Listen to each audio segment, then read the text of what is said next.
So should we start or we should wait another 4 minutes? I think we can start. Yeah.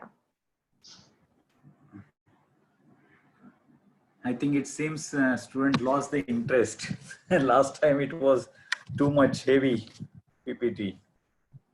No, I'm sure that's not it. It's just these must be the people who are working on urbanization as their capstone project. Correct. Yeah. Okay, let's get started.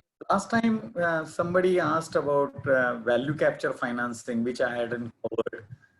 So first I have taken second part of issues. It's a small presentation, and then we will how we can improve the Indian urban finances. So I will first cover these remaining issues, which last time we could not discuss. So one issue is about impact of the GST, which hasn't been remedied. But we missed a golden opportunity when this GST constitutional amendment was getting discussed. Nobody again raised the ULB issue, neither ULBs nor academician. Only one or two people suggested that there should be a piggybacking on a GST.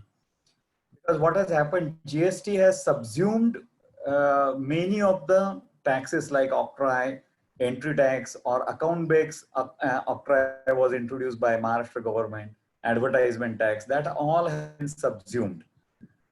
In fact, not only urban local bodies, but the state government have also lost powers to tax consumption or the goods and services. So out of the three bases on which tax can be levied, one is wealth, we know, which is a property tax. One is income tax across the world, that is ability to pay or how much you are earning on that. And then third is a consumption. Now, not only this GST amendment, in fact, that constitutional amendment has taken away powers to put any tax on consumption. Now, those people who get escaped from the income tax or wealth tax, the taxation system worldwide catches them in the consumption related tax, because ultimately he will go and spend somewhere that amount. So actually now the issue is that either you will have to do a constitutional amendment allowing local bodies to piggyback or to have a say on a GST, which is the normal system in developed countries where ULBs are allowed, urban local bodies are allowed to have a say on a goods and service tax. The cess could be just 0.1% to 1% could be the bandwidth. In fact, if that kind of a thing is allowed, then it will meet the public finance criteria. It will be theoretically sound system of public finance, because then each city would take a call how much tax they want to put, and naturally if they will put more tax, they will have to be they will be competing with the other cities, or else it could be then sharing of the taxes. See, today some ULBs have which have recently lost the octroi and these taxes, states have given compensation, but only for 5 years, particularly case of Maharashtra. When GST came in Maharashtra, more than 24 main municipal corporations were levying octroi or account-based octroi. Now that has gone. Now they are at the moment getting compensation from the government, state government, Maharashtra government, but that compensation is not covered under the GST compensation. So center doesn't take cognizance of that. So center is not giving anything additional to the Maharashtra because there was a octroi and that got subsumed. Other states don't have that problem because they had abolished consumption-based taxes at the local body level much earlier. So octroi was abolished way back 10 years, 15 years, 20 years in some of the states. So this issue is not remedied, and there will have to be some solution which need to be looked into. Now, when we come to the land value capture, it's an overrated and a constrained kind of a, we can say, source. It's a viable source, means it's a source, there's nothing wrong about it. Peculiar conditions in India make it a difficult one. There are three types of instrument. Either you can have recurrent land value capture, that is property tax, or stamp duty.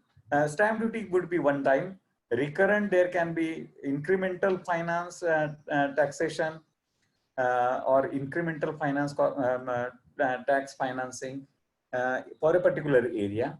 And there can be a development rights kind of a thing.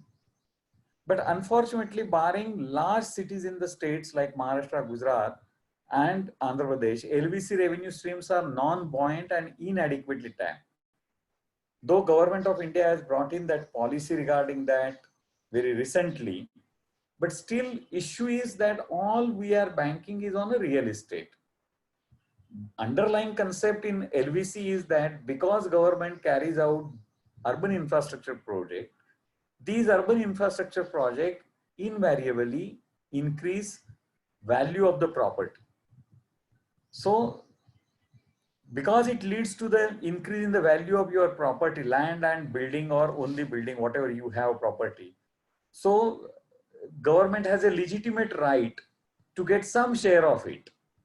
And then there comes a impact fee kind of a thing. For example, having corridor on both sides of the metro, or in between there was a proposal that entire this special dedicated trade carriage fare railway line, the Government of India has decided that on both sides 500-meter land acquisition act won't apply. Particularly this government, when it came into power in 2014, they tried to do that, but then there was a big opposition because it 500-meter on both sides of entire highway or entire dedicated freight carrying that railway line would be a huge land, correct? So, but then there is no market for that. All this land-based value capture depends on the demand for it and the kind of renewal has to take. Many cities are coming with the idea that there is a BRTS, then on both sides of the BRTS, there will be impact zone. Yes, all theoretically possible. Many places it have yielded some revenue, but ultimately issue remains is that, okay, you have come out with the bus rapid transport, and then you say that on both sides of it, there will be an impact zone, correct? And then you would like to have an impact fee by which you can earn more money or collect it. This impact fee is ultimately on a property or selling the higher FSI. So many cities have come out that saying that on both sides of the metro, up to 500-meter or 100-meter on both sides of the BRTS, Ahmedabad did have that kind of a policy. Many cities have that kind of a policy. And then there will be a premium FSI from existing FSI of 1.5. There will be a 4 FSI available. So you can have high-rise building coming up. Issue is perfectly fine when India has more than 2 crore houses locked, particularly in a higher segment. We do have deficit of housing units, but those housing unit deficit is in BPL category, that is below poverty line category, EWS category, and LIG category. There is no deficit in a higher middle class, MIG, HIG, and very high income group category houses. Who are going to give you premium FSI? Who are going to purchase those high-end flats or commercial office space? It is ultimately a specific class, and for that class, that much demand should be there. In fact, railway also has toyed with the idea of 500 railway stations where they will use the airspace to earn the money. They have created a separate company for that, wherein they will allow real estate construction. Particularly in New Bombay, already that kind of railway stations were constructed when New Bombay local line was constructed. New Bombay Vashi station is an example of it, where you can have houses, where you can have restaurants, office buildings, and other things. Theoretically, concept is fine, but where are the takers? Even more than 5 cities, 5 railway stations plans haven't gone ahead out of 500. So there are LVC constraints. It's a viable medium, but thinking that it's a elixir or it is like a Aladdin Chirag and local bodies will start getting huge amount because of it, that is not going to be the case. And especially now after COVID, at least for next 3-4 years, this demand will be severely impacted. So there is a volatility, opaqueness is there, weak capacity. It requires a high-end innovative architecture designs, land use planning and all that everywhere. There is an institutional fragmentation. Even land doesn't belong to a single person. I worked on a Kalyan smart city municipal smart city project, and to sort out Kalyan traffic problem, because Kalyan has a very typical thing, it being a terminus. There is a two kind of a traffic. There is a local traffic of the locals in the local trains of the Bombay, and at the same time, almost in a day, there are 100 or 200 trains which terminate at Kalyan or start from Kalyan. So we thought of creating a SATIS where there will be a 2-floor railway station where the local train would come and there will be a loop so that reverse. Because what happened when a local comes, it is taken on a first number platform where when it terminates over there, once it gets empty and gets it filled, when it has to go to the reverse direction, it has to go on a track number 2. Now that wastes the time. So when you have a circular route above, a horseshoe kind of a thing, a local train would empty and then get the people and go without disturbing thing. All that planning we thought of, made the railway.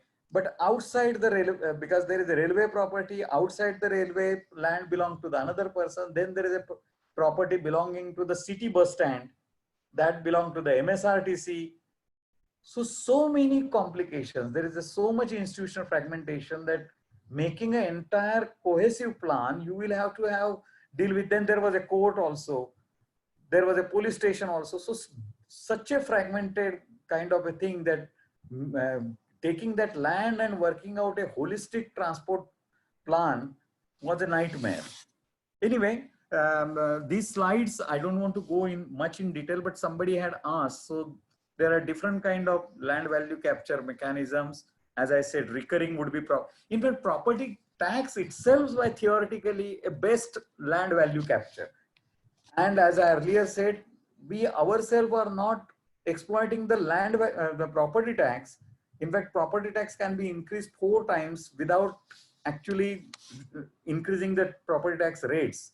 It is because of irrational structure, because of the collection efficiency and all such things, property tax is very low. I have already last time given you the data. It is just only 0.14% of the GDP. So property tax itself, a LCV.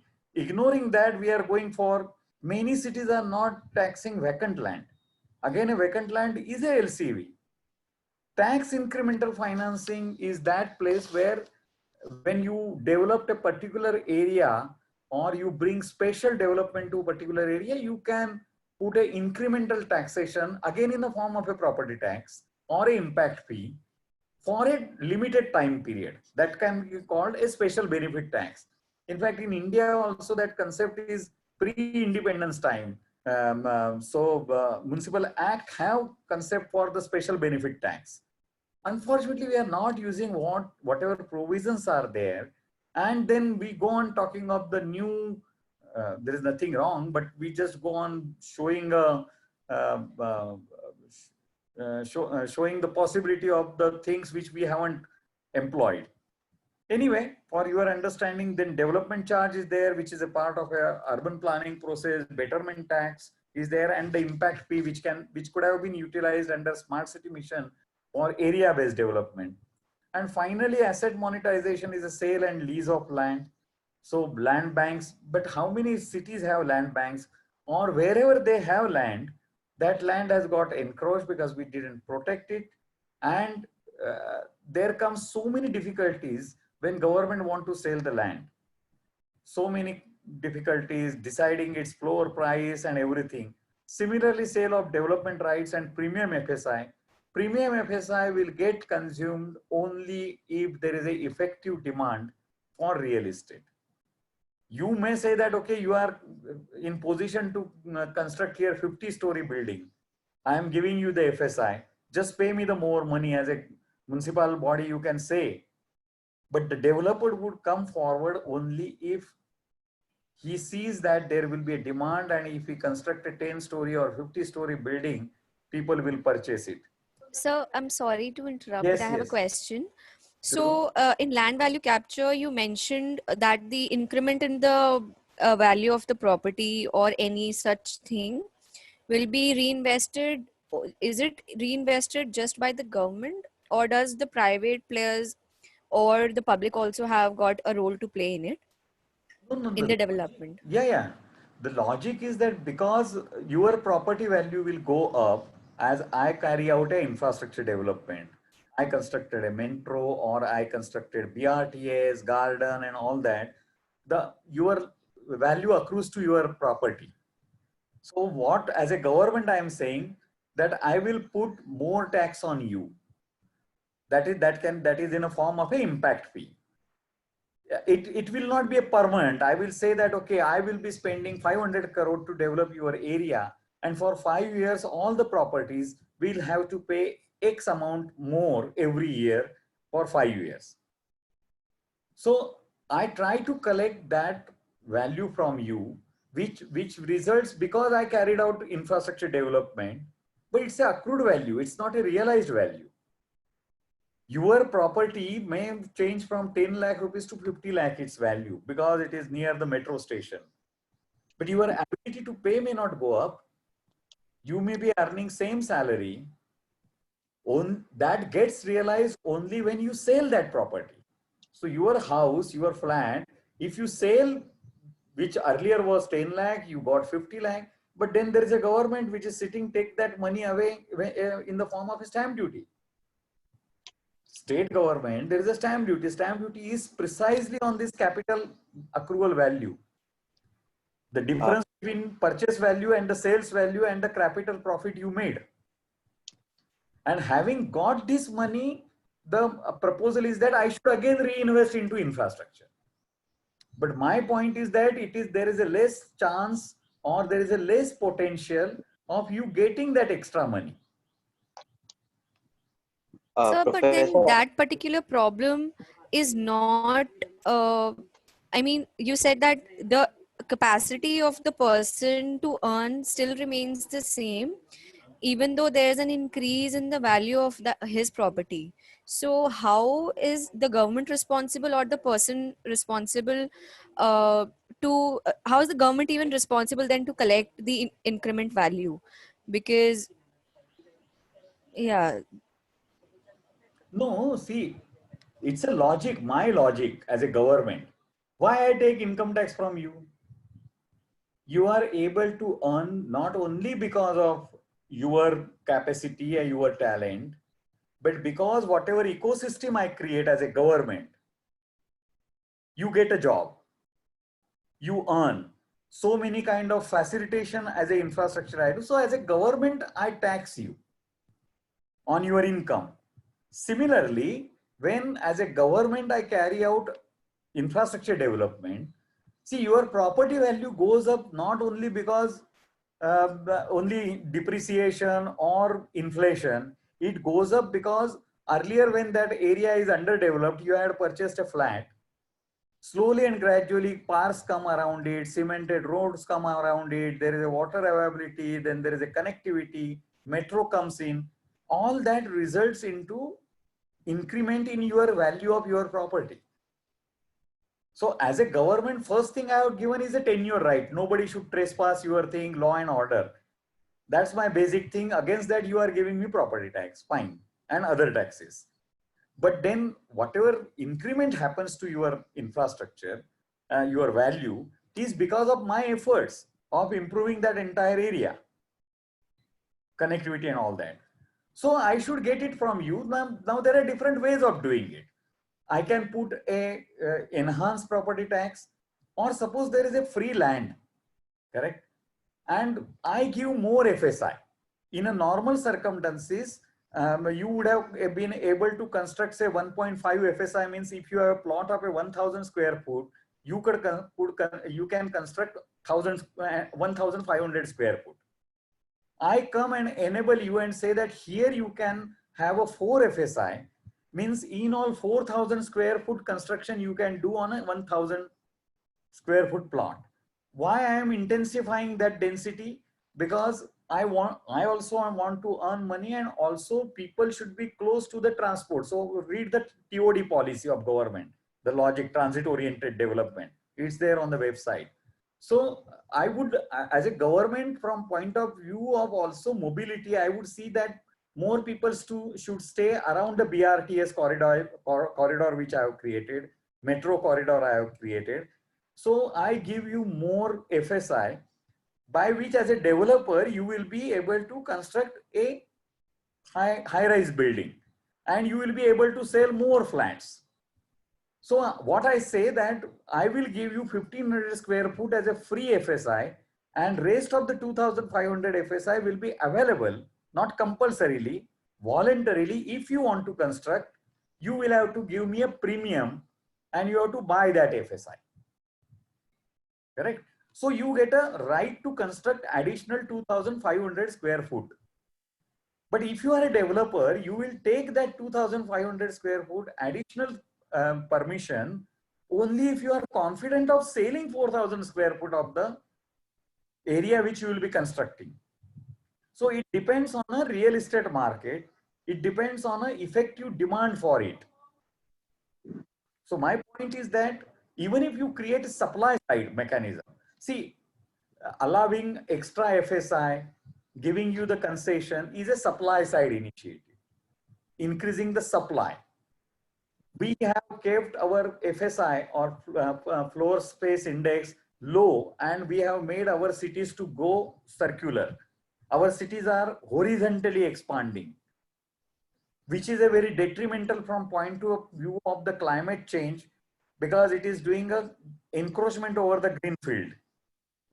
So the idea is to have a high-rise cities, so that more density, but more density would require more infrastructure, more volume would be required.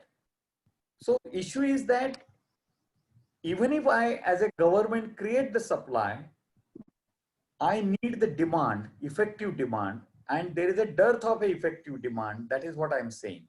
At the same time, I'm saying there are other instruments which are, say, property tax is the first and foremost LCV instrument. We are talking of something innovative just to fool the people that this will solve the problem, that will solve the problem. First, address your property tax issues, the thing which is in your hand. Okay. Professor? Yes.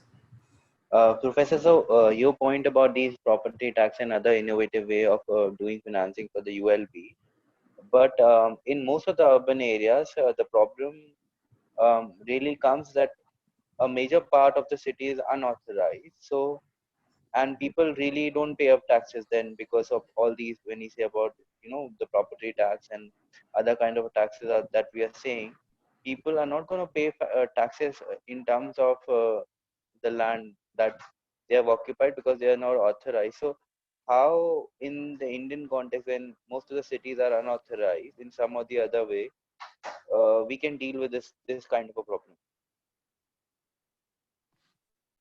No, there are 2-3 myths. Yes, in certain part of India, property tax are not paid because of inefficient government. But there are cities in India itself, like take Pune, Surat, Baroda, Nagpur. There are definitely 20 cities I can count you where property on a cadastre or under the tax net are more than 95%. People do pay the tax. The recovery ratio more than 70%, not ideal, but 70%, 80% of recovery ratio. Of course, we also have the cities where only 20%, 30%. So it's depend on a kind of a culture, it kind of a administrative efficiency and the discipline. This is about the authorized people. Your point is about unauthorized occupation of the land. But barring some cities like Bombay, where there are a lot of slums, going more than even 40%, 50%, on an average in Indian cities, slum population is 20%, 20 to 20%, 20 to 25%, and their occupation of land in a total land is less. I'm not saying don't take tax from them, but it is like in electricity there was a issue. People raised that people are stealing the power and all that. But a poor person, if you will go in his slum, he will have one bulb or maximum two bulb. He doesn't consume that much. That even if he is stealing the electricity, that portion is so low. It is the hotel people and the hotel industry people and industry people, they are really stealing the electricity and doing this. So property tax, the unauthorized people who do not have land title, those who are unauthorized people, they are not occupying big mass of the city. What problems are with the property tax is we haven't have the rational property tax structure. Then most of the cities are not capturing each and every taxpayer under the tax net. That is the main problem. There is a colossal inefficiency.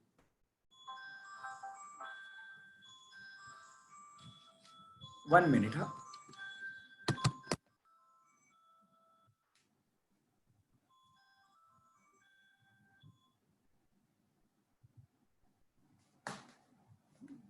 So someday we will talk about property tax in detail. My papers are there, presentations are there on site. But there are three main reasons. It is a colossal inefficiency. As I earlier said, that I don't have any accountability and all those things. Then the base taxation theory or the way tax is implemented, assessed, there is a subjectivity, there is a lot of rent paying and rent seeking, and ultimately indiscipline and ineffective government. But in India itself, there are cities which are earning sizable amount from the property tax, do have not very ideal but effective and efficient property tax structure. And unauthorized people do not constitute very big portion. And they are also even ready to pay. Unfortunately, in fact, Maharashtra has a 360 rupees as a proxy to the property tax. So a person living in a slum is charged 360 rupees per family. It's a small amount, but perfectly fine. 300 and 480. There are two types of things. So even slum dwellers would be ready to pay unless and until, and they really demand it, but we are not able to provide them that kind of a solution. Any other issue? Professor, I had a question with respect to the FSI. So in some cities, for example, I stay in Mumbai. So in my area in Borivali, most of the buildings that I see are around 7 floors. So there is this one cap in an area that we get to see. Like in one area, it's 7 floors. In one area, one building, all 10 floors. But this, especially vertical growing is mostly I have seen cities like Mumbai. Whereas in cities like Delhi, I have not seen more vertical growth, even in areas like central Delhi. So why is that so? Is it because of the tectonic zone, or is it because of something else? Because in the heart of the city, there needs to be demand, right? And also the redevelopment that happens, like here, the chawl system is converted into buildings by giving them FSI. Even that I don't find in some cities. So why does it differ so much from city to city? See, I know Bombay very well. It depends on the size of a road, how much FSI you get, correct? So there will be a differential. If it is a road bigger of say 40-meter width, he gets a higher FSI and he can construct a higher high-rise building say of 21 floor or 25. Even if the same plot is there, but it is if it is on 18-meter road, the FSI would be half of it, correct? So you have to see that in which zone you are coming, because that comes under the planning or master plan which is there, and usually across the world the size or FSI is given depends on the size of a road, on which road it is coming. my one student had done study on why renewal is not happening of the building, even though Mumbai has so many such a long standing tradition of renewal laws regarding renewal or cluster development. Again, there we worked out the economics. When there is a same plot on a bigger building and at a better location, it has greater celebrity and a higher FSI, and then that projects become viable. Suppose there is a 10,000 square foot plot on a 40-meter road, it has a more chances of having a high-rise building because of its location and because he can have a more floors, considering that there is a demand. Correct? Assuming that there is a demand. If there is no demand, project won't happen. But considering that there is a demand, even if there is a demand on a smaller road with a lesser FSI, renewal doesn't become feasible. New building become feasible if there is an open plot this. But if there is an old chawl, correct, or old building, then you have to accommodate all the existing tenants of it or the flat owners of it. When you have to give that free space for those people with first right for them to have little bit additional area, it becomes difficult for a developer to earn from the, because he can earn at a higher rate from the rest of the space which he can sell in open market.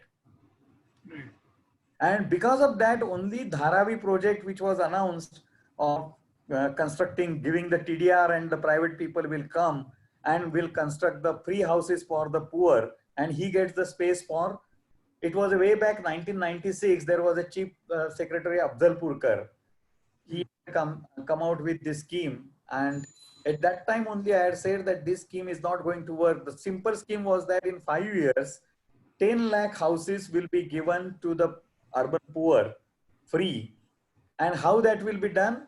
They showed all calculation that 2,50,000 houses of a higher range, of a higher level will be sold, and the profit which will be there from 2,50,000 apartments or houses will be utilized, will take care of those construction of 10 lakh houses.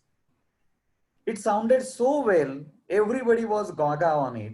But when we did the reverse engineering or reverse financial working, we could show, I myself had written 2 big articles in Maharashtra Times at that time, that daily, showing that when you go this way, linear way, it sounds financially viable. Work it reverse way, this way, it is absolutely not financial. And that 5 years period of Shiv Sena and Bhajap, not even 10,000 houses got constructed.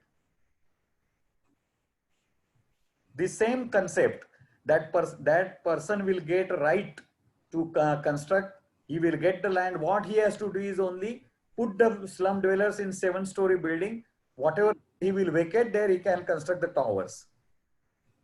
It's not working. Because basic starting point is that where are those 2,50,000 rich people who will purchase those high-end flats? Because you are basing your entire calculation on the basis of that profit, and from that profit you will be doing this charity. The recent example is of Visakhapatnam. I went to Visakhapatnam, and very first study of value capture finance after Government of India announced this policy and commissioned the study, I was leading that study. In Visakhapatnam, Visakhapatnam Municipal Corporation has given transferable development right. I hope you understand transferable development right, wherein from landowner, land is taken for construction or widening of the road, and it is like a currency note.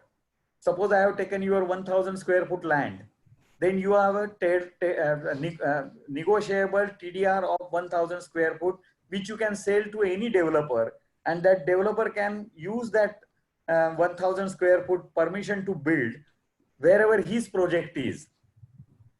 So I may have deducted your compound wall and I have taken some land from your garden, and by that I have given you TDR.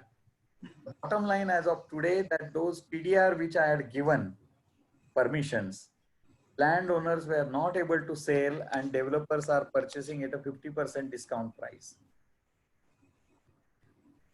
All these things as a concept, fine.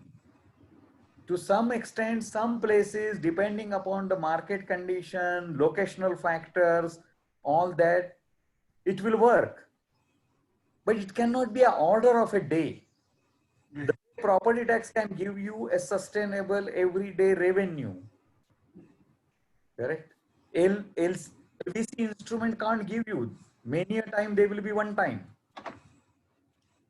So it can be a lot area to area, right? I mean, in Dharavi, probably it is not applicable because in 2.5 square kilometers, almost 10 lakh people live. In some areas, like in my area, I have seen that happening.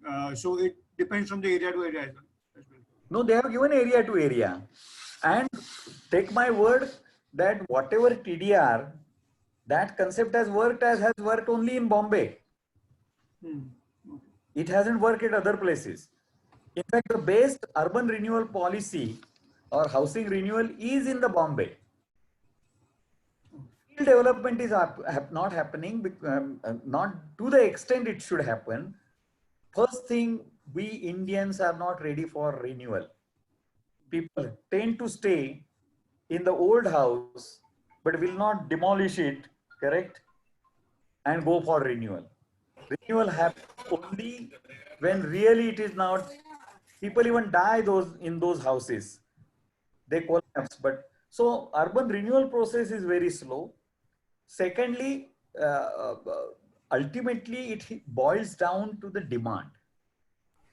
So a similar structure as what Chinmay mentioned, that high-rise buildings are more common in Mumbai but not in Delhi. And the structure that has been followed in Mumbai can also be observed in Calcutta as well, in parts like Havra and other parts of the Calcutta. So also, does it depend more on demand? You mentioned that it depends more on demand. So does density also play a huge role here?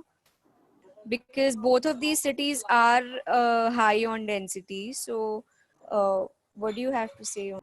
See, for example, Park Street area or Chaurangi area, how much renewal is happening in Kolkata? It is one of the hotcake area, correct? Either people are not breaking those old houses, many are heritage structure, and the cost has become so astronomical that land, correct? So forget about affordable housing or such kind of a thing over there. Even the rich people would consider, suppose a beautiful house, new apartment is to be constructed in Chaurangi area of the Calcutta, or on Nariman Point, or Pearl area, which is developing in Bombay. The cost of land is so high, the starting point itself, it makes it very unviable. After that, you construct it, and all rich people who have house, there is also their tendency not to go in a congested area, because their time and all those things, correct? So when I was saying that metro stations to be constructed as in Delhi also, that team, this was there, that the metro station should be the transport oriented development TOD policy hub, and then the real estate development around the metro station. It hasn't happened. Say Lajpat Nagar station. Are you from Delhi or conversant with the Delhi, Lajpat Nagar and all that, where the metro Yes, is sir. passing, correct? Yes, sir.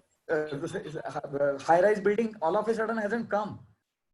Because even if metro station has come over there, Lajpat Nagar or anywhere, defense colony, immediately 4-story building won't go 12-story. Breaking down old. Delhi again has a very difficult, different problem, that particularly New Delhi area is a low rise right from the British time. There are special rules for that. Even ministers are not allowed to construct second floor, because that is a different urban form. Then rest of the places, density acts as a detriment to new people to enter into that area. If I have money and if I can afford, I won't go in South Bombay now. Correct? So density acts as a detriment or as a hindrance for, in fact, why then American cities particularly, where a lot of rich people are there, they are having now downtown with the poor people. We are here saying that downtown should have rich people, or usually earlier city form had rich people in the downtown, correct? And poor people on the periphery. Even still we have that kind of a thing because land is cheaper on a periphery and all that. Look at the American cities. Their counties are more prosperous. It's the another determinant is a mobility. We are stuck because of the mobility. There with the good mobility, rich people would go out and stay in a farm and in the counties with a better quality of the life, correct? Because he can commute. He doesn't have to bother, correct? And the poor people will stay into the downtown because he requires things closer to him.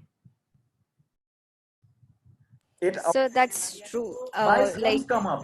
In fact, my theorem is that anybody of you can check that when 1000 middle class and higher middle income group new houses come up in any area, 400 slum hutments will come up. You can't stop it. And because there is a mobility problem, they have to walk down to the nearby area, women, and then we require pancharwala, panwala and all that close to our place. It's not that we will take a car out and go to the district center like US cities, or we will go to take a pizza or something like that.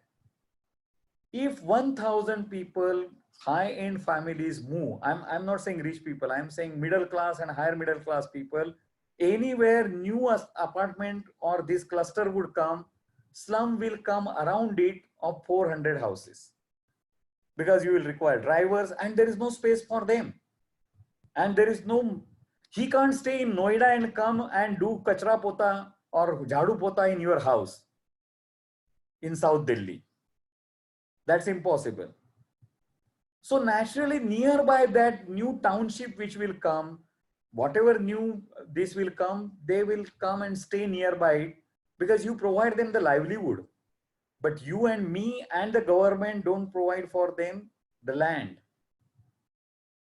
So the slums are product of middle class and the higher middle class. They don't come up, and they come up because we don't pay price for that. agreed, sir. Completely agreed. And one of the examples that you mentioned, that increase in incomes doesn't mean that people would shift from higher density to lower density areas. And Howrah is a very classic example because my family also stayed there. My uncle used to stay there.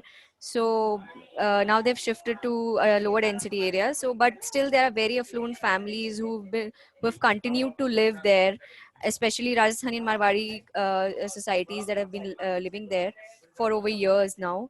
And it Howrah still continues to be one of the highest density areas in the country. So what is it that is still keeping people attached to such areas? The quality of life, culture. Why people of the chawls of the Bombay may not be living the chawls? One is a convenience. Density also is a hindrance, but at the same time, when you stay in a density area, there are different kind of a culture and different kind of connectivity and the closeness of all the things nearby. Correct? Otherwise, just if we think in terms of money, then people in Girgaon, correct, of Mumbai area, they would simply sell off those chawls. Now they are selling off and chawls are breaking, but they will sell off space over there, make the good bucks and go and stay in a far-flung areas of the Bombay, but that doesn't happen. We are highly emotive about our house and the where we have grown up and where we are accustomed. We do the within the city also migration we do with certain pressures and pulls only. Otherwise, there will be a status quo. We would like to be in that area. So there are many factors which constrain mobility of the people. Correct. Next. So I am leaving this. I won't spend much of the time on. I have given all the information about different this LVC policy you must have read, which is there, Government of India website. This is one matrix where it has been seen that different kind of this instrument, LCV instrument. What are the problem? There are legislations are not appropriate, or legislation do not provide enabling environment. Then legislation provide for it, but instrument not operationalized. So that way this matrix has been done. But ultimately, this is again a supply side. Suppose I amend the legislation, I create enabling thing. Ultimately, it's a land, it's a building, it's a real estate, and it will depend on a demand from the real estate. The money can actually come only if there is a demand, that kind of a thing. So these are the constraints which are on demand sides, and then there are supply side. Supply side problems, government may try to ease the processes, registration, amending the law, and all such things. But really, one has to see that really there is a profitability. Now, Mumbai Municipal Corporation people say that on a smaller road people are not doing. You have to give extra thing over there, because somebody has to put and has to do a nitty-gritty financial viability analysis. Whatever law I am proposing, is it going to make those things financially viable? Then only market will take it up. My premium FSI, if I say X, if that premium FSI is not sustainable or not viable, people are not going to, it will remain on the paper, and it has remained at many places on remain. For example, you know Ahmedabad? Ahmedabad has done that Sabarmati riverfront, beautiful, correct? By doing the Sabarmati riverfront, on both sides of the banks, they got land, correct? Now that land can be sold. It's a hot cake. In fact, 15% they had reserved of the total land which was reclaimed because of trenching of that. And it's a beautiful thing. City has been, river has been streamlined nicely. There is a nice parks and all those things done. Ahmedabad Municipal Corporation 4 years back when came out with the tender, with the high offset value, they felt that that land can bring in that much money, could not sell a single square foot of the land. People expected that having done the Sabarmati riverfront, all the houses adjacent the private properties,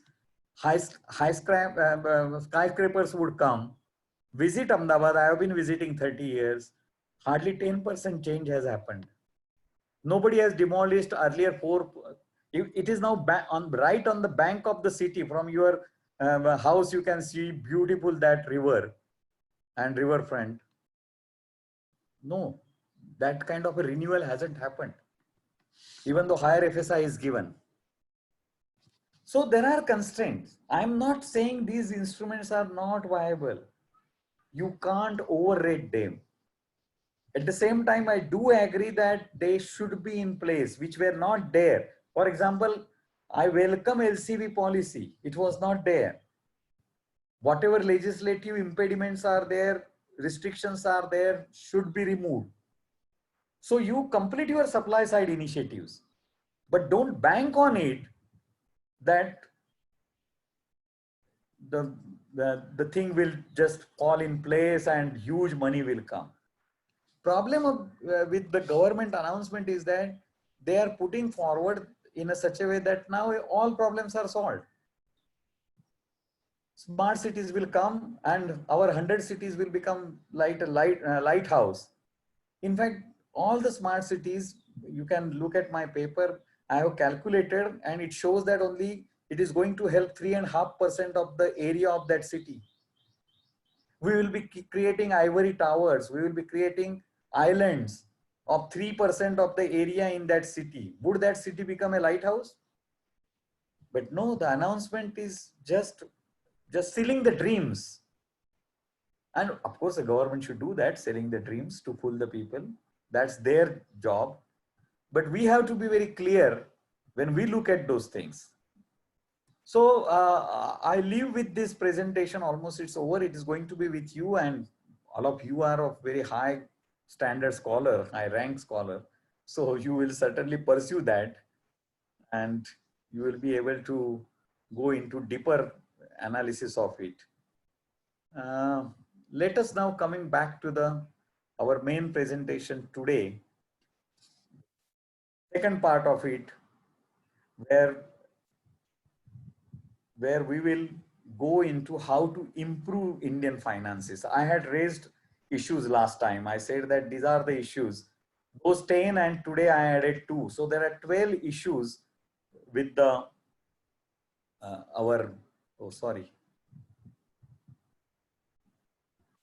I hope everybody of you have got this presentation. And I liked it today. Go on stopping me in between. It becomes it stops the monologue when you ask the question, correct? So let's start with the presentation. So these are the issues which we last time outlined. Now we need to see that how we can have probable solutions for that. The first thing I said, stagnant investment in the urban infrastructure. Well, everybody will have to increase on it. Means central government, though I said that central government, state government is devolving more. We said that next point is that the shrinking space of municipal finance. I'm not against devolving more money. I am for devolving more money, and even this a report prepared by the ICRIR has recommended that they want to step up transfer to the ULB by central government from present only 0.1% of the GDP to 3.2%, 0.32% by government of India, and state transfer should increase from 0.33% of the GDP to 0.70% of the GDP. But third line point is more important. ULB own sources fund or own source revenue must increase from, which has been coming down from 63 to 43, which I said last time that in 2001 it was 0.63 of the GDP, has come down to 0.43 of the GDP, 43 of the GDP, should go to the almost 0.80 of the GDP. If all this happens, which they have recommended, which earlier Aishwar Ahluwalia committee report also had suggested in 2011, high power committee report, that we should GDP on urban infrastructure or urban management. And this is by 2025, and then we will have to 2030, it should be more than 2.5% of the GDP. So first thing, solution, of course, I'm going to go in details of these various suggestions, but here is a snapshot. Second issue we discussed was the shrinking space of municipal finance. How you do it, how you correct that distortion. So in first, I had said that central and state devolution should increase, which this 15th Central Finance Commission will also take a note of it, and they have already come out for an interim 1 year 1 year award, but later on that direction will come. But that money should not be without hard budgetary constraint. There should be hard accountability, hard budgetary constraint. Give the money, but have the monitoring, supervision, give them the untied fund. Don't tie it, saying that you have to spend it for this and you have to spend for that and by this rule and this way. No, you have to spend money for this, but achieve these conditionalities. I would say that, okay, take this money, 500 crore rupees, but I want at the end of the third year, X number of the people or 99% of the people having a safe drinking water in their house, or more than 90% of the sewage being treated, 100% solid waste scientifically disposed. Excuse me, Professor. Yes.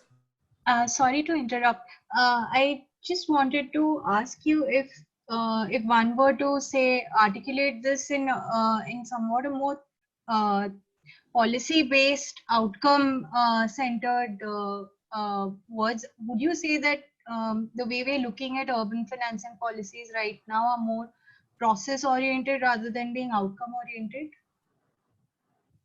At the moment, it is not oriented to anything. Just we are devolving, and we are saying that this is our agenda, go and implement it. I fully agree with you. It should be a outcome oriented.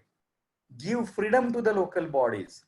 but at the same time be very strict and must monitor. Why can't you monitor them quarterly, even monthly? That kind of a system can be created. So continuous monitoring, continuous course correction, but allow them to have, allow them financial freedom, allow them policy freedom, allow them planning freedom. What really they should achieve is the outcomes that today, and for that you first do a city benchmarking, which at the moment hoax. All the figures which are given service level benchmark, they are wrong. One time somebody has inflated, so every day, every year it has to go up. If we really go and do it now, let me give you a very simple example. You must have heard, out of 4,000 cities, if you will visit a Swachh Bharat Mission website, it says that more than 3,500 cities are open defecation free. You live in different cities. Is your city open defecation free? Tell me. No. No. That's the reality. But we are accepting. Highest of the person claims that it has been achieved. And nobody is objecting that. But we know, I'm not saying that we haven't achieved good results. Yes, Swachh Bharat Mission was for the first time where the scheme become the people movement. Good IC, going to the people participating, perfectly fine, all this. But be realistic, still long way to go. We have come out and we created a certification system, but that certification system also has the loopholes. So point is, be program based, instead of proprietary and process based, we should become outcome based. Each city has a different capacity. Each city is at a different level of the development. For a particular city, even achieving in 5 years 70% of the water supply, safe water supply to the people is perfectly fine, because today it is at 40%. Calibrated for each and every city, a vision plan should be there. A plan should be there, taking their existing bottom line or baseline, and in 5 years, how much can be achieved. In fact, 15th Center, I will be coming next in the next line. 15th Center Finance Commission has come that if on 2021 onwards, if you have to want to get 15th Center Finance Commission grant, then you have to declare what is your property tax baseline, and then every year how much improvement you have achieved.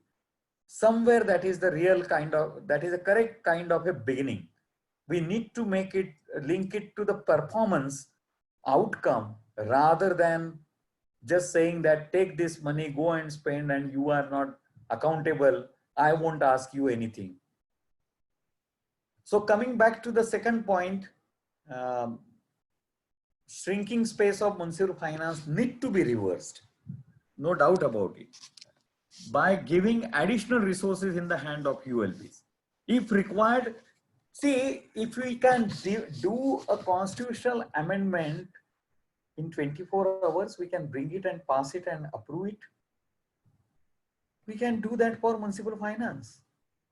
So constitutional amendment is not something which can be done once in a lifetime, and constitution cannot be corrected. We need to adopt local finance list. We need to give them clear-cut financial sources and the functions. Means, for example, 11th schedule and 12th schedule should become the local list, and it should have separate constitutional status which nobody can then encroach upon. Like the state and central government, we have 3 lists, we will have to add 4th list, that is the local list. Then by augmenting revenue from existing sources, as I said, the potential in property tax is almost 60,000 crore annually without creating the harassment. But what you really need to create is that each and every person who is liable to pay tax must be in the tax register and must pay that tax. No excessive force, no excessive tax, simply getting each and every person who is liable. I'm not saying tax the poor people. Those who should be exempted. But today, our cities, many cities, and I have worked with them. I don't want to name the city, but when 2001 I went to that city, I told that on your register to the mayor and the commissioner, when I analyzed, your city is having only 20% of the taxpayer. 20% properties are there in your tax register and you are serving bill to the only 20%. And luckily both of them agreed, and in a 1 year, with the team support, with the political support, I could increase property tax. Means I didn't create new buildings and all that. They were there, but they were not brought under the tax. They were brought under the tax without any hardship to any poor person, because I said I agree for the two conditions to mayor. No single paisa increase in the tax rate, and no taxation of the poor people who is a genuinely poor, who should not be taxed as per the law. No amendment in the law, nothing. Only simply improving the tax administration and implementing it, we achieved 4 times more revenue and 4 times increase in the property tax payers. This is possible. And this is the case in India. But unfortunately, we lack not only political will, more importantly, bureaucratic will. Aren't these cities managed by the very high-end IS officers? They are managed by high-end IS officers. If not IS officers, state government officers. We, along with the political will, lack the bureaucratic will also. So we need to give them the new resources, but just simply again think the way I said, devolving more funds into a leaking bucket hasn't served the purpose. Just simply like you tomorrow amend the constitution and give them the new additional resources, it's not going to solve the problem, because if their capacity, their efficiency is not good, then they won't recover that money also, when they are not recovering their whatever is in their hand. Third, undertake special efforts to reduce the differences, but those differences would remain, because our again states and the cities are at a different level of economic development. They have a different kind of economic potential, but it doesn't mean that you can't assess. It may be lower economic potential, but what is your real economic potential and how I will try to achieve that? That definitely can be done. Fourth, link incentive to increase OSR by ULBs, which, as I said, 15th Central Finance Commission is doing. Give them incentive, give them more money. If you want to tie the grant, tie it in terms of a performance. That if you will, it can be simple thing. You earn 1 rupee more, I will give you 1 rupee more. Even that will create a magic in India.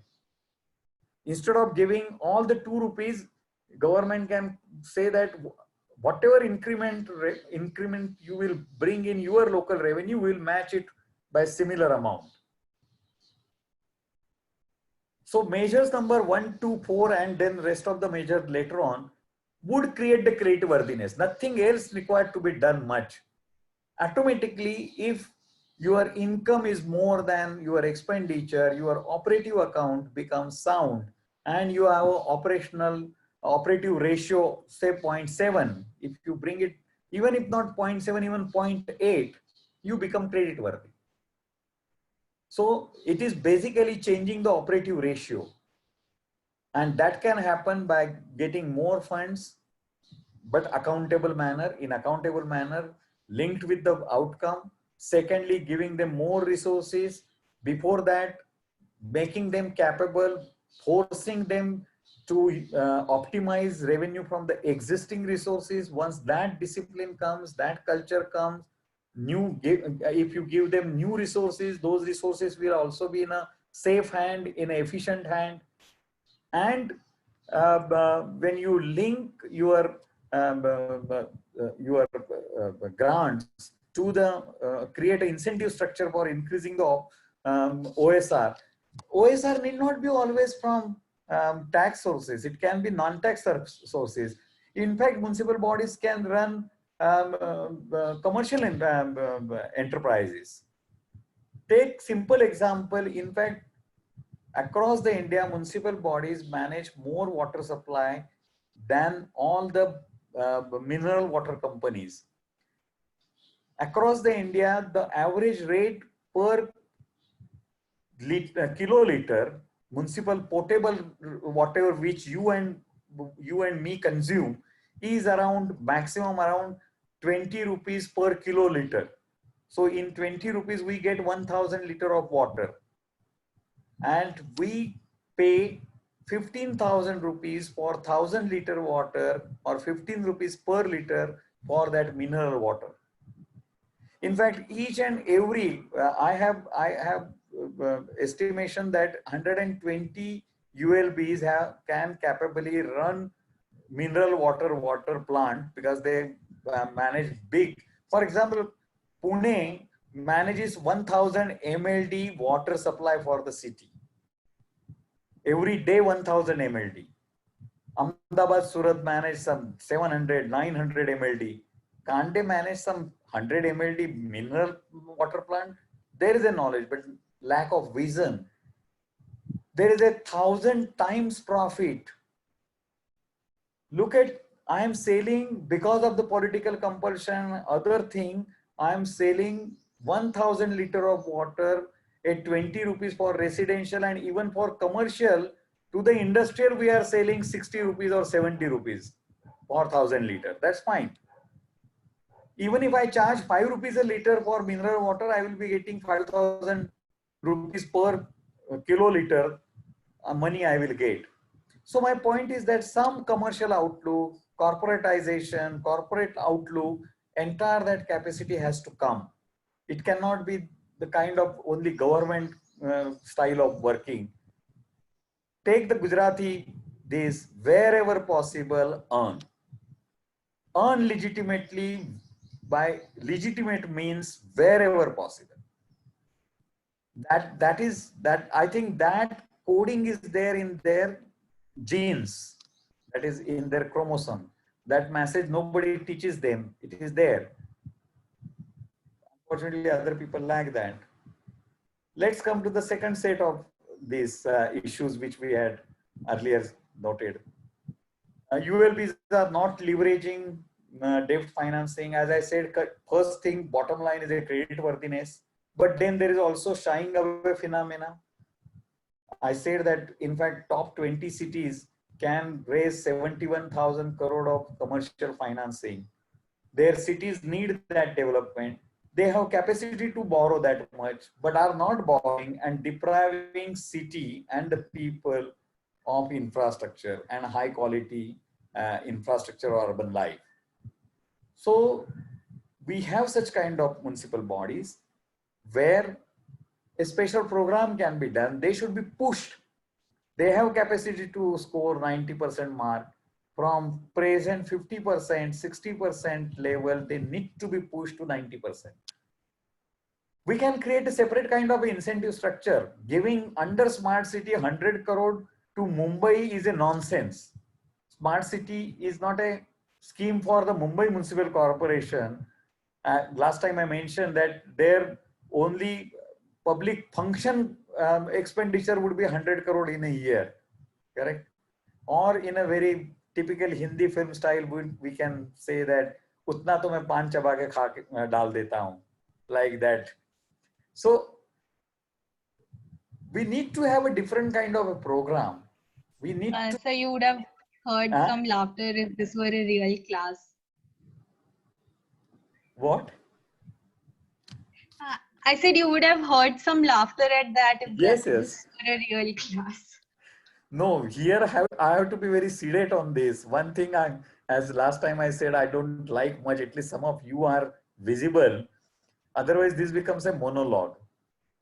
When I teach in a classroom, it's a lively thing, and then you can make it very funny and you can make it very live. Anyway, so we need to improve their financial management, budgetary and all that, so that their ability to absorb the fund. Ability to absorb is something like digestive power. You have to do the exercise. It is like muscle building. And you have to do it by doing the financial management, budgetary reforms, project management, and all those things. PPP is a viable thing, but we have to expect less. I don't know whether last time I have said or not, but transferring financial risk in urban PPP is a disaster. Simple thing, we have a paradox in Indian capital market. And that applies to other sector, not only urban. If a commercial entity and government entity have equal credit rating, then government entity is in position to raise funds at a cheaper rate. Let me give you example. Surat, Ahmedabad and these municipal bodies have AA rating, AA plus also. Now, even if you are a AAA rated developer and that project is approved by the rating agency as a AAA, forget about now COVID related reduction in the interest rate, but in normal circumstances, just prior to the COVID, prior to the relaxation, 12% would have been the minimum interest rate for you, even if you are a AAA rated developer and AAA rated project. Now, if municipal body does borrowing or goes for the municipal bond, it can raise fund at 9.5% from the market. Top of that 12%, there is a risk perception for a private player when he is doing business with you. So the cost of funds or the IRR which I have to give is a 16% minimum. Immediately, though municipal bodies are not raising, Pune chief accountant is that smart, or Ahmedabad chief accountant, he will say, why I should take at a 16% money from him. So never ever take financial resources, under PPP from the private player, at least in urban infrastructure in Indian context, because the cost of finance is higher for private sector player. Unfortunately, that paradox is there. And secondly, what municipal bodies actually require is a operative efficiency and the technology. If I'm managing, suppose I have a sewage treatment plant and my cost of managing per 1,000 liter of sewage, treating it at 10 rupees, what I need is operational efficiency and cost efficiency. I should go for the PPP if that private player is able to do it at 8 rupees, 7 rupees, correct? In both term, in financial term, better this cost efficiency and operational efficiency in qualitative terms, the BOD and those parameters. Similarly, augmenting water. So, and I have advised at many places not to take financial resources under PPP from in urban infrastructure. Yes, operational efficiency, it can be possible.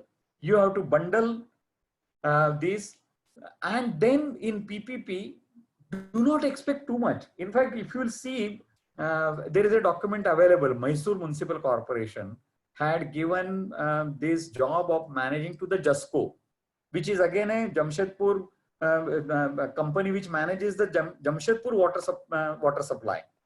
Now, when that contract was given, ultimately it failed. If you read the document, you will wonder that if the private player is going to do all these quality parameters and is going to give me this kind of a service, why first municipal body was not able to give even 50% of that? Because what is happening when we are trying to go for PPP, we try to put everything on a private player. So risk, too much risk is effort is made to transfer too much risk, and therefore people are not coming. I reviewed 27 solid waste management PPP by Uttar Pradesh government under JNURM, all failed because of the two reasons. too much risk transferred to them, too much financial risk was transferred to them. And top of that, we do not have entrepreneurs at urban level with the capacity to come into the PPP. I, in fact, also spoke to those entrepreneurs who had come and then backed out and lost the money. They had come to make a quick gain, but things went wrong. They miscalculated. Not only they miscalculated, JUSCO miscalculated in Mysore while putting up the tender. And later on, they were running pillar and post for cancelling that contract. Anyway, so PPP is a viable thing. There are a lot of success stories in India, in other sectors. Some of the principles can be applied, but two problems are there. At the moment, PPP will be possible in certain aspect of urban. Nobody is going to come and distribute the water. Electricity distribution, that PPP happens some places, but in water that won't happen. But PPP player can come and develop the source of water for you. That is feasible, because there nothing he has to do. Give him an annuity model. Don't transfer financial risk. What really you should expect is operational efficiency, quality, and the cost efficiency from the PPP player, and go for that much only. And then those PPPs can be successful. We discussed impact of the GST need to be mitigated. Again, it requires a constitutional amendment. And oh, sorry, what happened? Yeah, again, it required this constitutional amendment, and similarly, land value capture we have discussed. I would say wherever possible should be applied. Remove supply side constraint from your side. As a government, clear the decks, but do not expect too much windfall from that.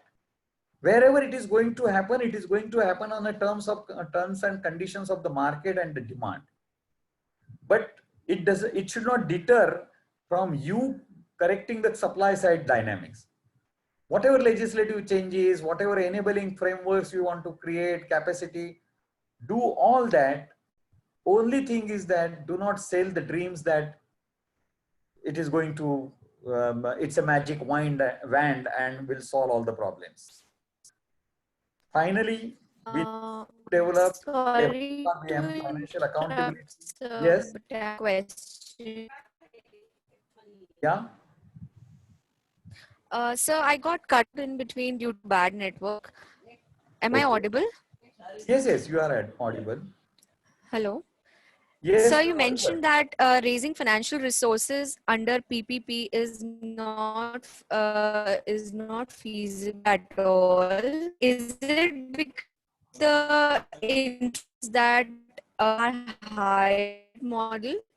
Again, model is a way of adoption in finance because of operations and strategy that No, your comes still with voice it. is not clear, but I could understand. Financial risk, yes, as mentioned. See, do not expect to get the resources, or it will not reduce your resource crunch from PPP. Means PPP player will bring lot of crores of rupees, and it will ease out your thing. No, because if he brings crores of rupees, you will have to give annuity for that or some kind of concession agreement. I'm saying concession agreements and those things are not possible at urban level. Rupee saved is rupee generated. So PPP is viable where you use PPP player to reduce your operational cost, bringing in the cost efficiency or improving the quality of the delivery of the service at the same cost, so that you will be able to pay him, or you will be able to pay him. Otherwise, he bringing some 200 crore, 300 crore, 500 crore is not feasible because of two things. One, cost for him is high. And if you are a weak municipal body, the risk perception increases. So he will expect higher return from you, higher return from that PPP, and your annuity will, or whatever kind of compensation you have to give in the form of a concession or other things, would be very high. So wherever possible, go for your own money, use your grant money or other things, your own source money, go for operational efficiency, cost saving, rupee saved is rupee generated would be the mantra for at the moment engaging with the PPP in urban. So finally, adopt a financial accountability, FRBM kind of a thing. It has to be there.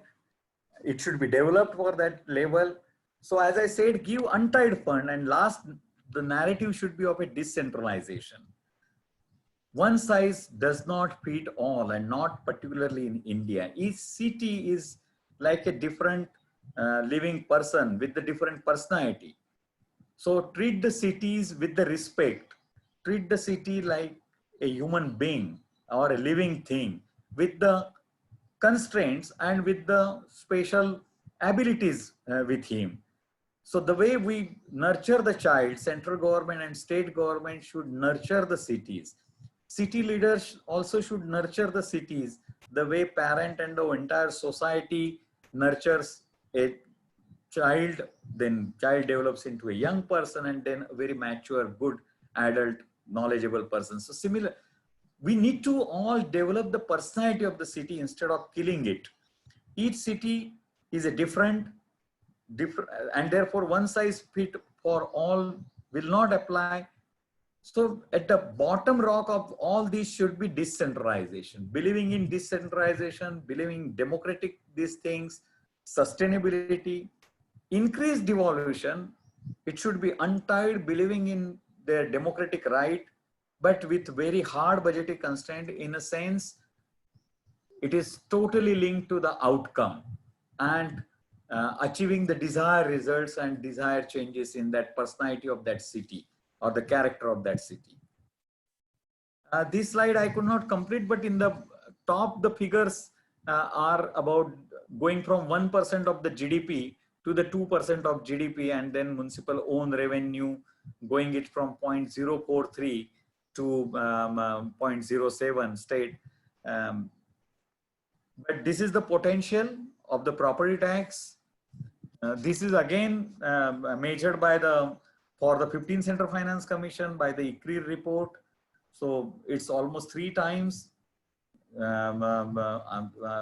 revenue can be increased. So from present 30,000, it can go to the 90,000 crore. That is 0.45 of the GDP. So these are the recommendations by which I have covered, but you can see that they are also saying same thing. And earlier many commissions, experts, they all have said same thing. In fact, for last 30 years, same things are repeatedly said with the little bit change because now GST has come. But as I said, the only final solution could be constitutional amendment.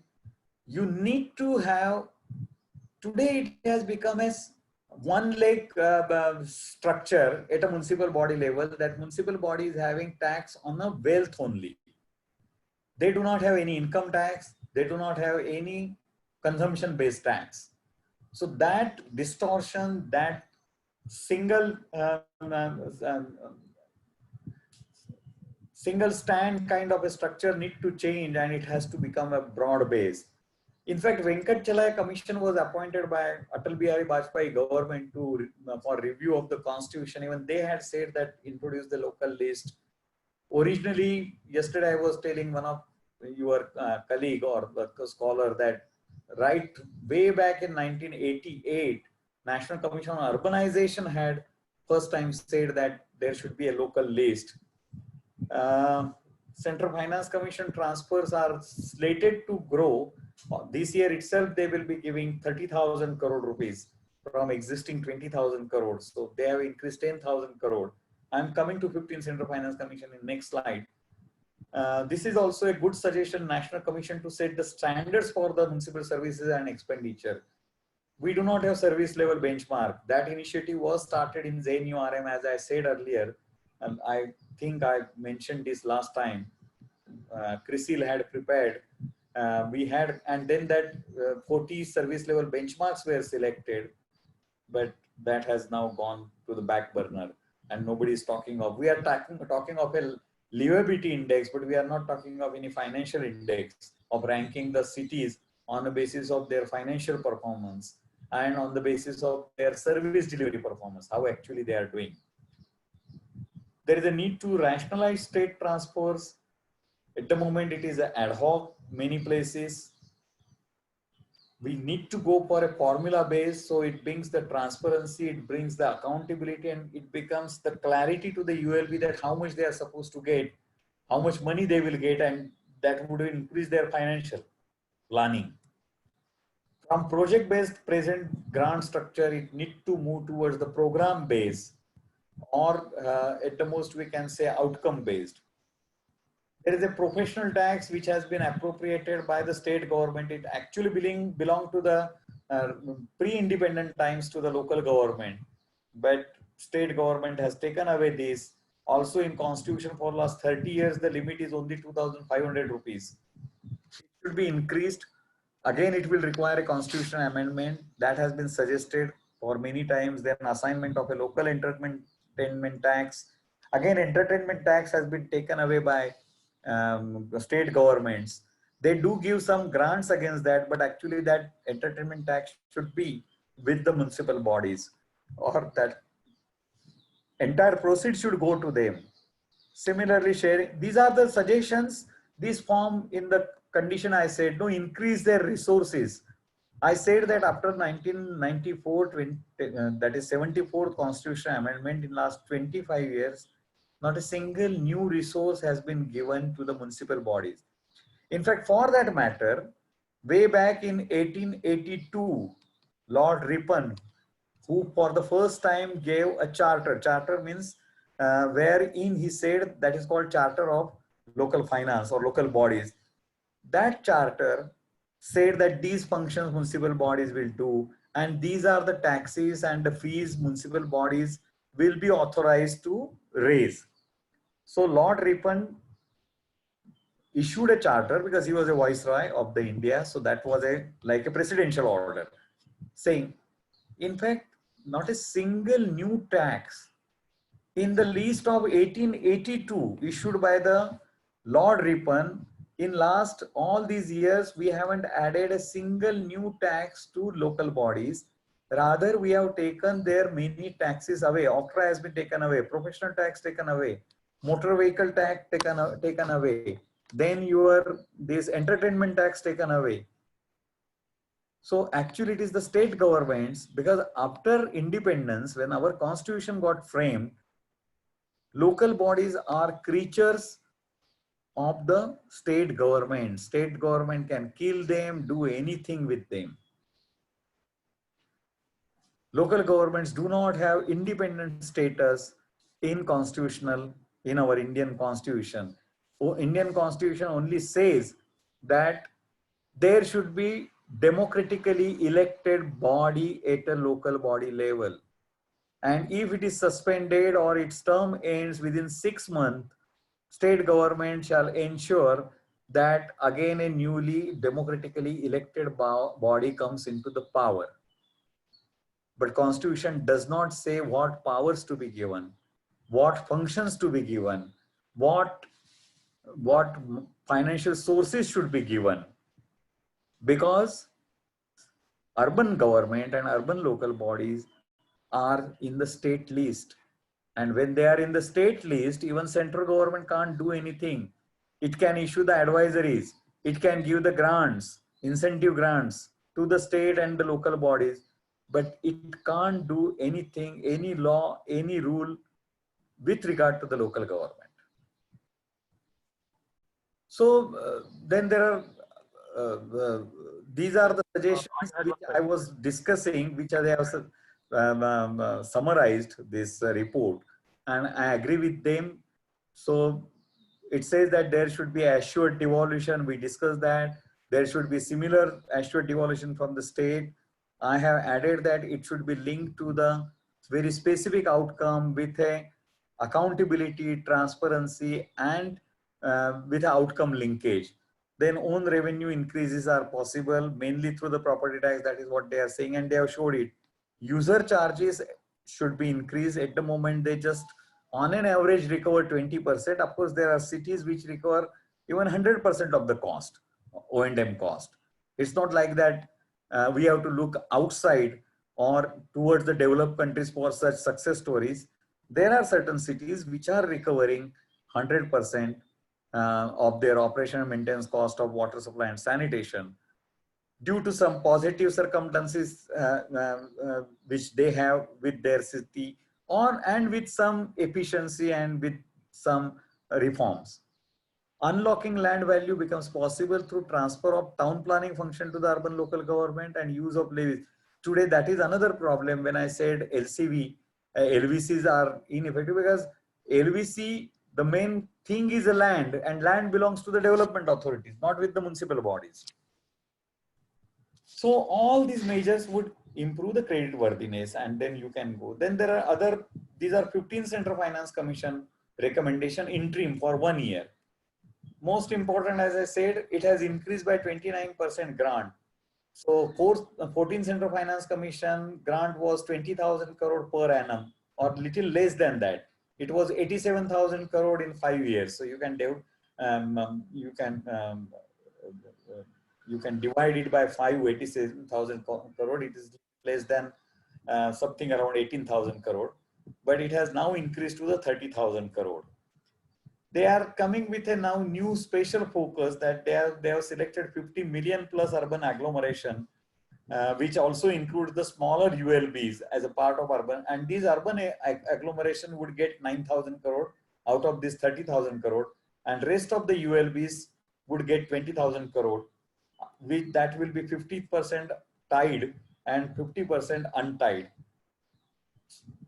Again, 14 Central Finance Commission removed the concept of the tide, but 12 Central Finance Commission had tied its devolution to certain achievement of the solid waste and those objectives. So it's a oscillating. One finance commission is taking a stand that it should be untied, and some is taking that it should be to some extent tied. In fact, this sharing of the grant should be untied, because the CFC grant, which is devolution is given, is not a mercy. It's not a largesse. It's a devolution. It's a sharing of the resources, and sharing of the resource, because there is a logic that whatever efforts local government do, the result, lion's share, whatever development happens, whatever economic productivity comes, whatever GDP gets generated, the lion's share goes to the central government. Next, it goes to the state government, and local bodies get less, correct? And therefore, there should be intergovernmental fiscal transfer. You can read literature on intergovernmental fiscal transfer. I think you have taken public finance course, so you are clear with you must be aware of the intergovernmental fiscal transfer, its logic, theory, and everything. And then, as I said, to be eligible, they are saying in future for the grant, notifying floor or minimum rates of property tax, followed by the improvement in the revenue. And second thing, they are saying timely submission of audited accounts. These they have to do because even audited accounts are not demanded by the state governments. As I said, no accountability asked. And local bodies do not have downward accountability because people do not ask any accountability from the local government, nor higher level government asks. And they are saying they should be integrated with PFMS and such things to bring in more transparency. We have discussed this already, how creditworthiness can be increased of the UL. Sir, can I ask a question? Yeah. What is your question? Yes, sir. Is it audible? Yes, little bit louder. Yes, sir. So, to address the shrinking urban finances, you have given a range of policy interventions, but the issue of multiple agencies in the urban development also continues to be a lingering issue. So unless and until this multiple agencies bit also gets addressed, improving the urban finances alone won't work. So it has to be assignment function has to be linked with the finances aspect, right? So in that way, should not eliminating or removing these non-constitutional urban bodies should also be included as one of the suggestions to improve urban finances. And also associated with that, I had one more question that in public finance course, actually we had seen that local bodies necessarily need to augment its own resources, because that also is tied to services accountability, because they can be held accountable for that, for the service provision.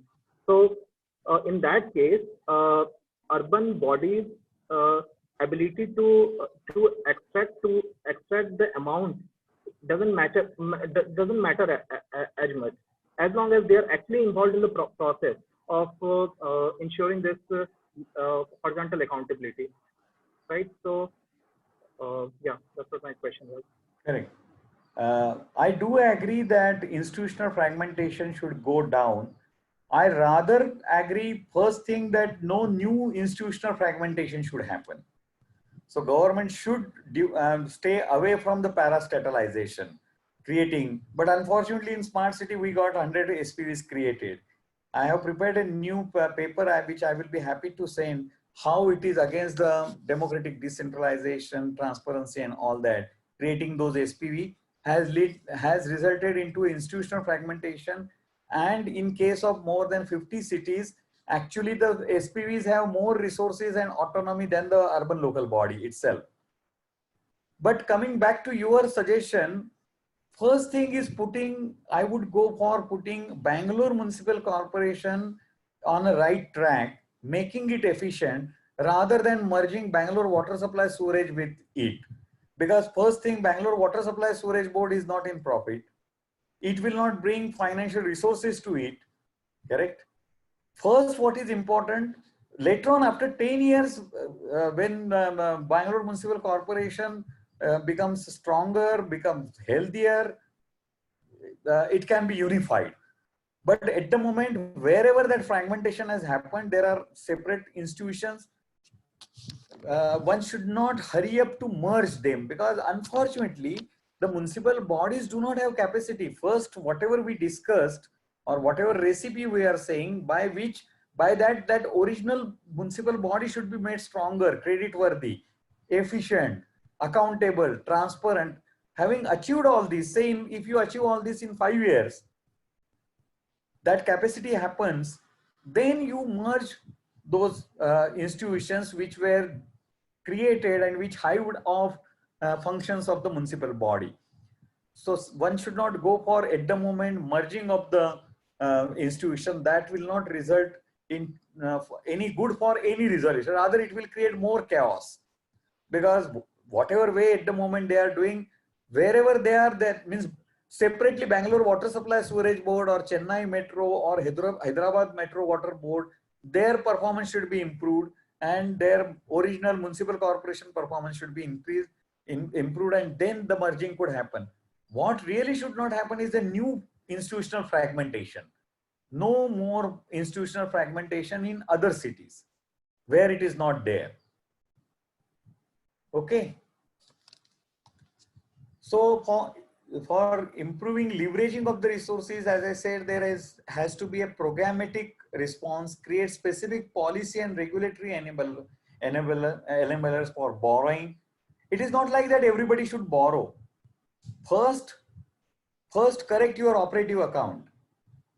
Your operative revenue should be more than the operative expenditure. You should have nice, sizable, sustainable operative revenue, operative profit or surplus. So your operating OR should be much better. So drive a programmatic effort to get the relatively capable cities. Then this is, as I said, no, we need to create a spatial structure for these 20, 30 cities who can deliver, who can really become the lighthouse.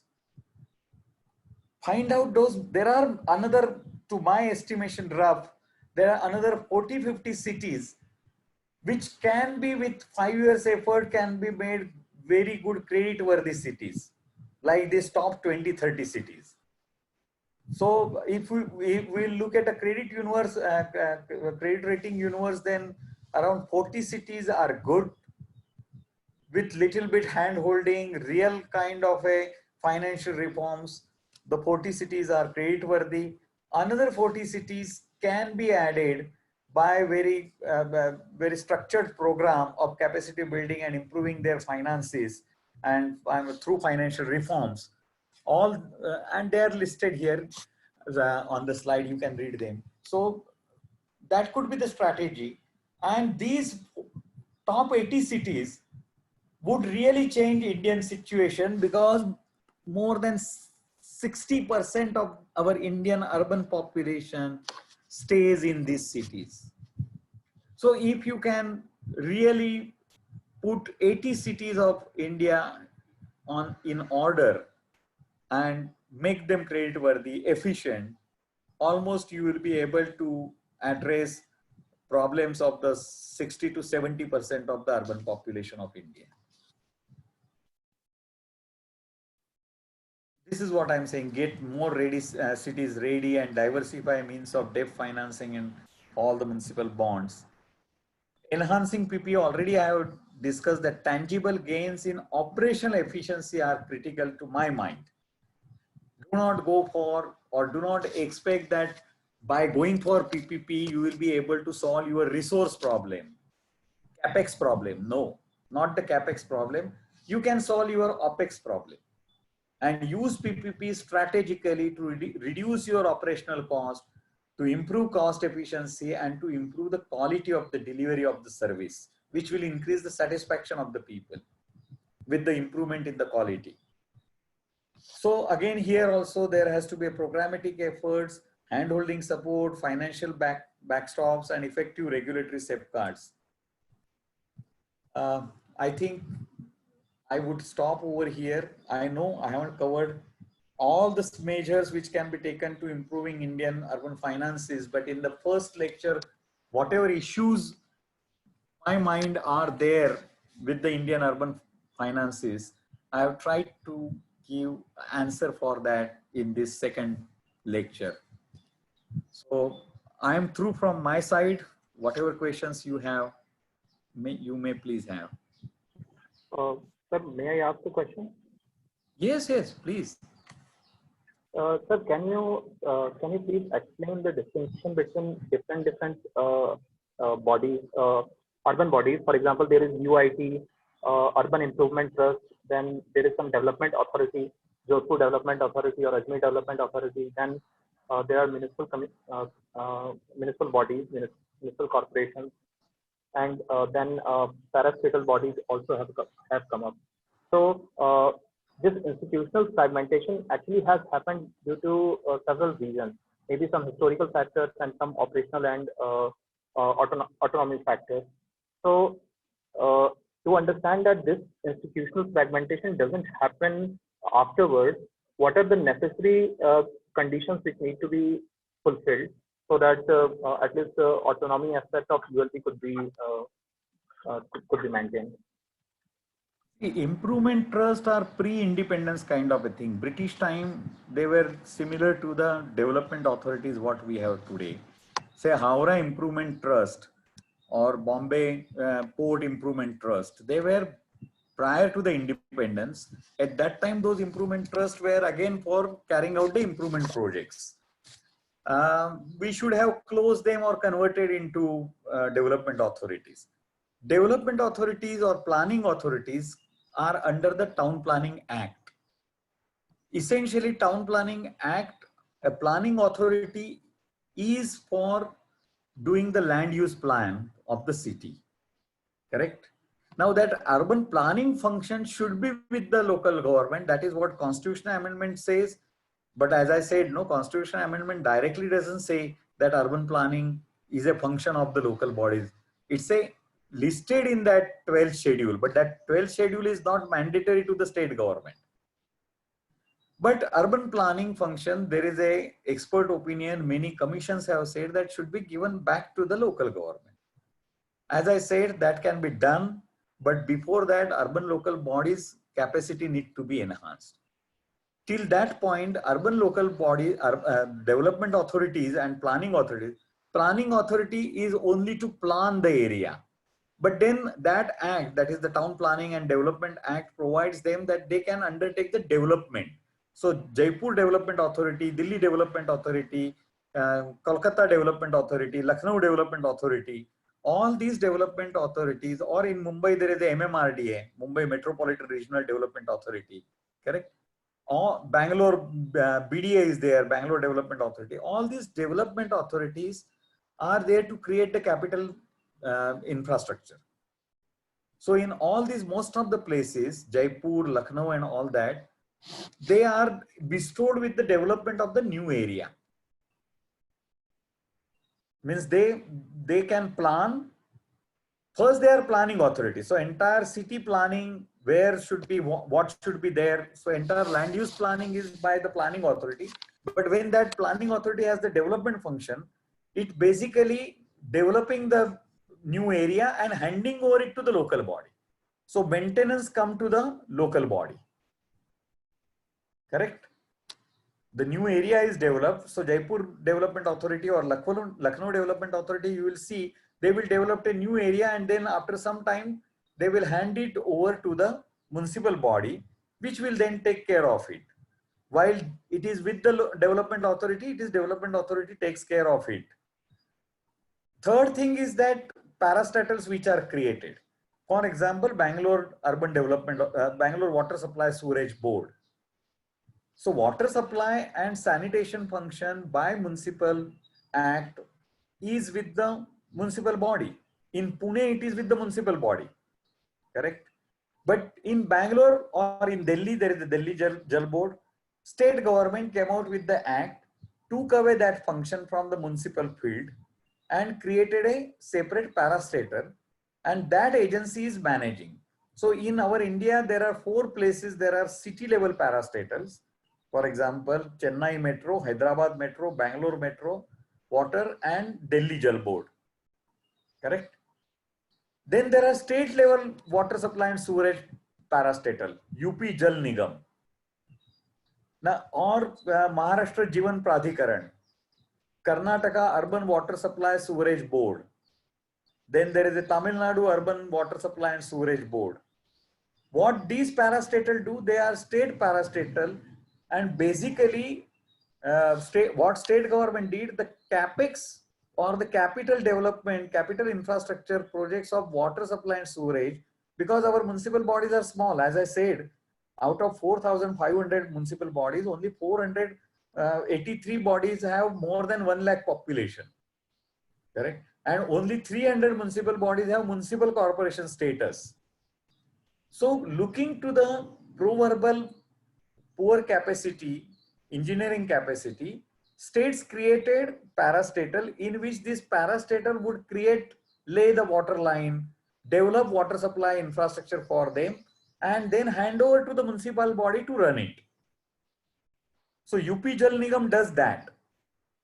Any city will have to request to the UP Jal Nigam that in my city, this new area, of course, in that certain big cities where free. For example, in Maharashtra, there was a Maharashtra Jivan Pradhikaran, MJP. But municipal corporation, 24 municipal corporations were not required to go to the MGP for development of their water supply network or infrastructure. Or similarly in Gujarat, where I am, all 6 municipal corporation, I was with the Baroda Municipal Corporation, we never went to the Gujarat Water Supply Sewerage Board for developing our water network or sewage network, because we had engineering capabilities of doing such big project. Or entire Sabarmati riverfront development project of more than 1100 crore, Ahmedabad Municipal Corporation did it. They were not required to go to the Gujarat Water Supply Sewerage Board. But there is nothing wrong in creating the state parastatal, because other municipal bodies are so small. So they were mandated to create the capital infrastructure and give it that system to run to the municipal bodies.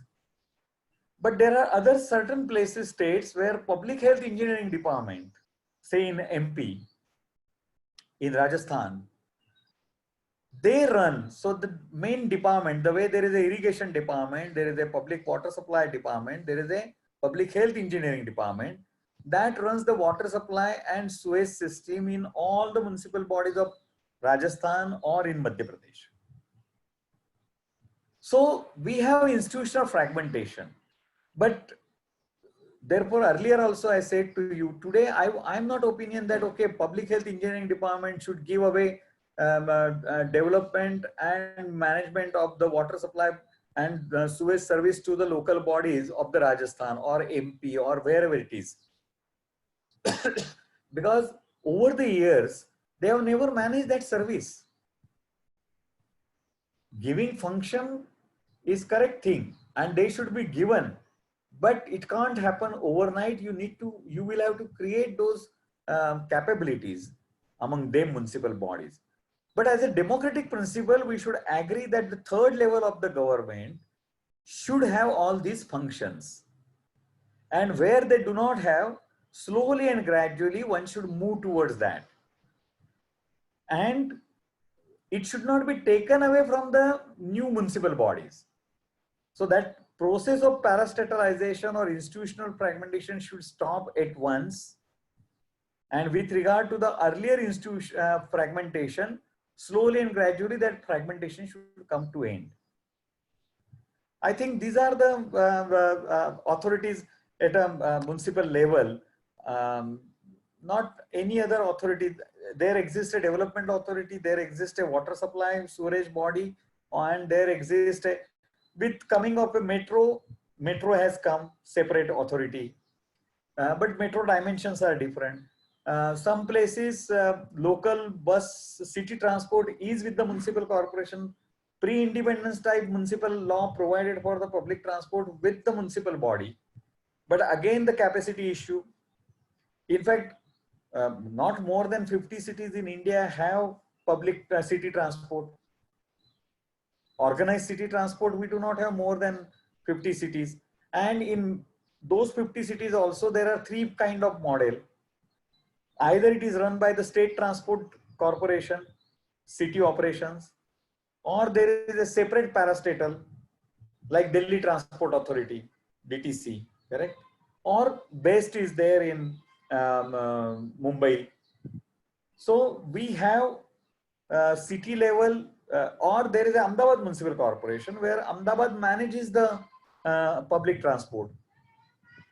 Pune manages the public transport, city transport means. That function is not given away. So Pune manages its city transport, Bombay manages its own. There is a best, but it is not separate from Delhi, like Delhi. In Delhi, DTC is a separate municipal institutional organization or institution, corporation than the Delhi Municipal Corporation. In Chennai, Chennai city transport is a different and it is not under Chennai Municipal Corporation. So in transport also, again, there is an institutional fragmentation and three models: state level parastatal managing it, separate city level parastatal, or the city itself managing it, means city municipal body.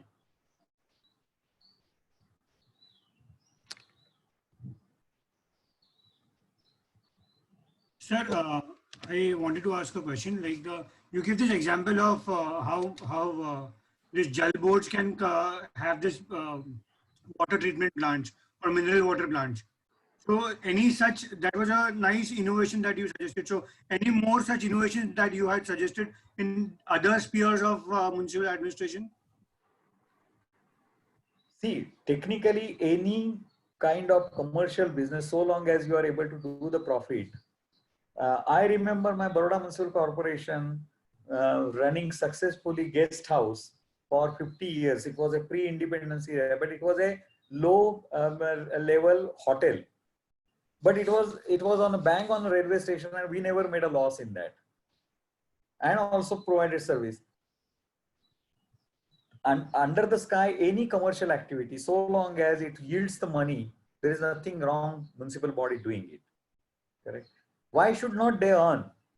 If central government can run the commercial activities, state government can run that kind of a, because see, if you want to keep your taxes low, if you want to subsidize your poor, somewhere you have to earn. and somewhere that money has to come. Today the model is that the maximum money is coming from the devolution, but with devolution comes the loss of your personal freedom. So if city level commercial operations are run successfully by municipal bodies, and if their own source revenue is more than 60%, they will have more leeway. They will have more, what we can say, invisible power than the central devolution and all that. But when you don't earn, and when 90% comes from top higher level government, you have nothing in your power. So many, in fact, very simple example, before I joining way back 1982 as a young person, Baroda Municipal Corporation, my appointment with the first time in the Baroda Municipal Corporation. Before that, when I was going in college, I used to purchase greeting cards at the time of Diwali sold by the Baroda Municipal Corporation. It used to print beautiful greeting cards, used to sell and earn money. Or come the new 1st January and people would purchase municipal corporation diary, and I was in profit till in 2002. I left the job as a chief accountant in my diary operations, because we used to put all the information into diary, and we used to produce beautiful diary and we used to sell it, and it used to get sale like a hot cake. Everybody would have it at home because it was a information directory structured in such a way that you just open the page and you will get bus stand number, you will get police station number, everything. Today people may not purchase it because at that time mobile was not available, Google net information was not available. So today I may close diary operation, correct? But what I mean is that sense of making money in a legitimate way. If you are a government, what stops you making money in a legitimate way without harassing the people and cross subsidize your people?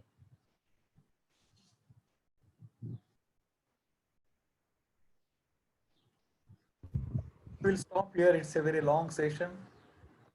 So enjoyed these 2 sessions with you people. Feel free to contact me anytime. Thank you. Thank you so much, sir. Thank you. Send me the recording. Like last time, kindly send me the recording. I'll do that. And may I share your email ID with the scholars so that if they have any questions, they can reach out to you? With pleasure. Okay, perfect. Yeah. And feel free to visit my website or literature on the lot of literature on the website and other places. And feel free anytime to contact me. Sorry, while as I was talking continuously, I haven't seen your chats. If you can mail those questions by those mails to me, questions by mail to me, I will try to answer them if I have left anything. Okay, so I'll just share your details and your blog details with website details with them. Sure. And thank you so much for conducting the session. It was so very insightful, and I'm sure our scholars enjoyed it because I also enjoyed it a lot. I found it very helpful. Thank you. Thank you, sir. Thank you. Goodbye. Thank you, Professor. Bye. Thank you.